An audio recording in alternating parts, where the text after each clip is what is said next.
Hello Bengaluru, ఎలా ఉన్నారు? బాగున్నారా? ఈరోజైతే నేను బెంగళూరులో ఎలక్ట్రిసిటీ ప్లేస్కి అయితే వచ్చాను నేను నెట్ వేయడానికి. నేను ఇంకా లేట్ లేకుండా మా వాడు డ్రిల్లింగ్ అయితే చేసేస్తున్నాడు. ఇంకా లేట్ ఎందుకు అనేసి నేను కూడా మా అన్ని డ్రిల్లింగ్ చేస్తూ ఉంటే నేను ఉక్కులు తిప్పుకుంటూ వచ్చేస్తున్నాను నేను. ఇదైతే ఉక్కులు అంటామండి మేము. ఉక్కులు తిప్పుకుంటూ వచ్చిన తర్వాత ఇంకా మొత్తం ఉక్కులన్నీ అయిపోయినాయండి, తిప్పేసాం మొత్తం అంతా.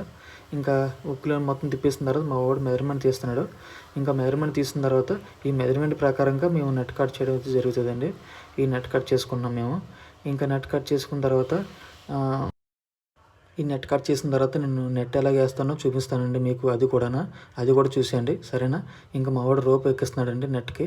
ఇంకా రోప్ ఎక్కించిన తర్వాత నేను ఇంకా నెట్ వేయడానికి అయితే వెళ్ళిపోతాను నేను. చూశారు కదా, ఈ నెట్ దానికి వేయాలి. నేను చూపించిన ఈ ఇండోకి నెట్ వేసిన తర్వాత నేను చూపిస్తాను ఎలా వచ్చిందో. చూడండి ఎలా వచ్చిందో, బాగా వచ్చిందో లేదో చెప్పండి, నాకు ఒకసారి కామెంట్ చేయండి బాగా వచ్చిందో లేదని. నేను ఈ చిన్న ఇండో ఏసీ లోపల మా వాడు మొత్తం బాల్కనీ మొత్తం నెట్ వేసాడండి. చూడండి మా అన్నయ్య అంత స్పీడ్గా వేసాడు, నాకంటే చాలా స్పీడ్గా వేసాడు. నెట్ అయితే చాలా బాగా వచ్చిందండి. ఇది యాక్చువల్గా గ్రిల్ ఓపెన్ బాల్కనీ అనుకొని మేము వచ్చాము.